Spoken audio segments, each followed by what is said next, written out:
Hi, y'all. Just a brief kind of overview.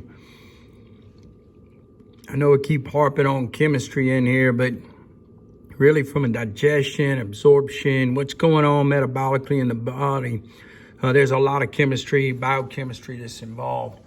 And so first thing to kind of look at on animals, we start talking the different species here. And if we look at water, most all of these species are going to be 55, 60% water. Here's the thing I'm going to tell you. If I go through and, had a scale that had a, do the body composition on it. If I start on there and I start getting below about 55, 56%, 54% water, then I know I need to consume more water and I need to do a lot more working out. And as a young animal on it, they're going to be considerably higher in terms of water because they got considerably less fat. And as they mature, they're going to get a whole lot more fat and they're going to have less body water as a percentage, okay? And so if you kind of go down the line, and probably the number that I'm going to want you to remember in here, if we could do a comparison later with it, let's say roughly an animal is 60% water. And that's the easiest way for us to do. If we come down, kind of look at the averages for protein, we're looking right in that same 16, 17%. So if we're looking at that for protein, we come back in around 16% for an animal. And then the other thing, we've got some down below right here for fat. We got some considerably higher. And if we're thinking that fat steer in the feedlot, this fat could be up as high as 35, 40%. And the same thing with a hog. As they get to that end point, they're getting considerably more fat before we're taking them down the road and gonna eat them. But typically, 20 is kind of right in there in the middle. We've got some a little bit higher, some a little bit lower, and that's gonna be kind of our base composition right there for an animal. Mineral, same thing over here. If you're looking at them, probably that 3.5%. So not very much with it. If y'all want to do 3.4, 3.5, or if you want, we'll just put it for the quiz purposes or exam purposes. I'm going to say that it's going to be 3 to 4%. And then here's a kicker for an animal, less than 1%. And if you remember what we were talking about, we said that 1% in there, whoa, they don't have carbs? No, animals store energy as fat. The only forms of carbs in there for an animal are gonna be, the only forms, guys, that we're gonna have for carb up in this deal is gonna be glucose. Let me highlight that, blood glucose, okay? Because once glucose goes into the cell, it's headed down glycolysis, or it's going to be converted to glucose phosphates.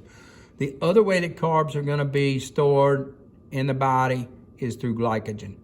So muscle glycogen, what we're sitting here, we do for working out purposes, etc., immediate source of energy. Guys, that's the only way carbs are going to be in the body, are those two forms right there. So we come back through and less than 1% carbohydrates goes exactly back to our glycogen and to our blood glucose. Now water, hey, we just said it decreases with age. And as we get fatter, if you notice at the bottom with your fat steer here, a thin one, mainly water because it has more muscle, organs compose a higher percent, muscle does, and muscle's got water.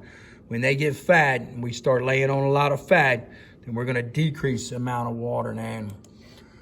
Make sure, guys, you know this slide. And here's the thing, I don't care about the numbers. But if you go back with carbon, hydrogen, oxygen, wasn't our glucose C6H12O6? And so I usually think of that symbol for carbohydrates or from respiration to say which ones are in the body at the highest percent, carbon, hydrogen, oxygen. Which one comes in next?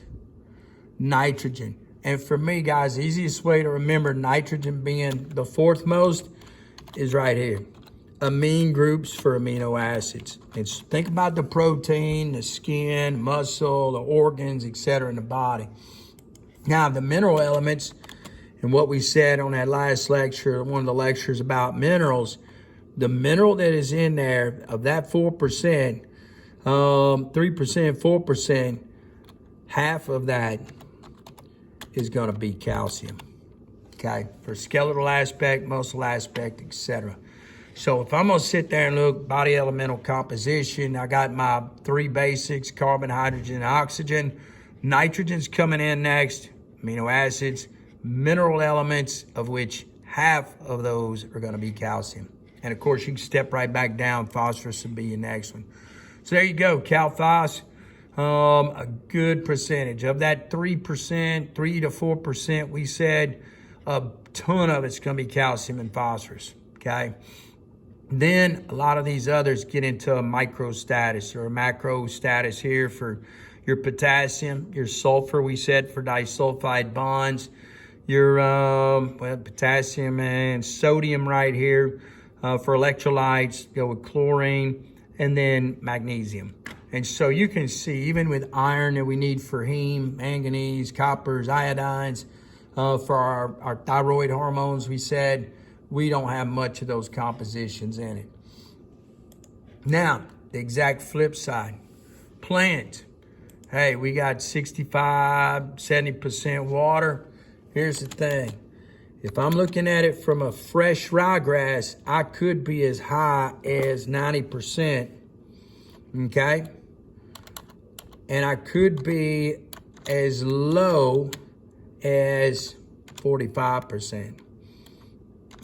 So I may even be a little lower. If I'm talking hay that we put up, then I may be talking 10% moisture for the hay. So highly variable on water. As it matures, just like an animal, then it's going to decrease. So if you want, we'll use the same. We use 60% for people, animals. Let's use 65% for water. Now, if you come right back out here with carbs, I'm just going to take the average. Say, hey, we'll sit there 17 to 23%. We can come back through on that one if you want. 17 plus 23 is going to equal 40 divided by 2 equals 20%. And so we'll use 20% for our number right here for carbs. And then protein, same way. I'm going to do the same deal. If it's got nothing in it, guys, it's going to be, if it's old and mature, it's not going to have much to it. But if we take our same 2 plus 30 equals 32, and we divide that by 2, we're going to equal 16%. So if you look back on it, we've got 16% right there for protein. We had 65% in water. If we come back up to the top, what we did, we got 60 for water for animals, 16% protein. Here's the difference. Carbs, we had less than 1%, but in a plant, and 20% fat. But when we get down here to our plants, we got 20% carbs. And think photosynthesis. So plant stores its energy as carbs. Animals store their energy as fat. And so it's just a straight up reciprocal. Same thing with minerals. You get down here and you got roughly a 2% in them. It just depends. So if you add maybe a 2 or 2.5%, let me go, let's see, 2.5 probably get me there. So we call it 2.5% for minerals, and we were a 3 to 4% in animals. And then here's the kicker. Fat, less than 1%. And so all we're gonna do, guys, where we got fat in a plant, less than 1%, carbohydrates in a plant, about 20%, we go right back up to the animals, and exactly the opposite. For plants, less than 1%, carbs, 20%. So really and truly, pretty close, exactly the same. A little bit different. Take these two numbers and swap them for plants, and that's going to be your difference in terms of your elemental composition between the two. Animals versus plants. We're going to feed them, guys. It's got to be, plants are going to be a good energy source. So we got carbs in there we can use, digest.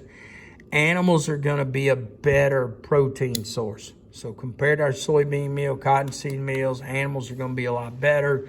And the thing is, if we've got both in the diet, they're going to complement each other in terms of efficiency for digestion, absorption, and utilization by the body.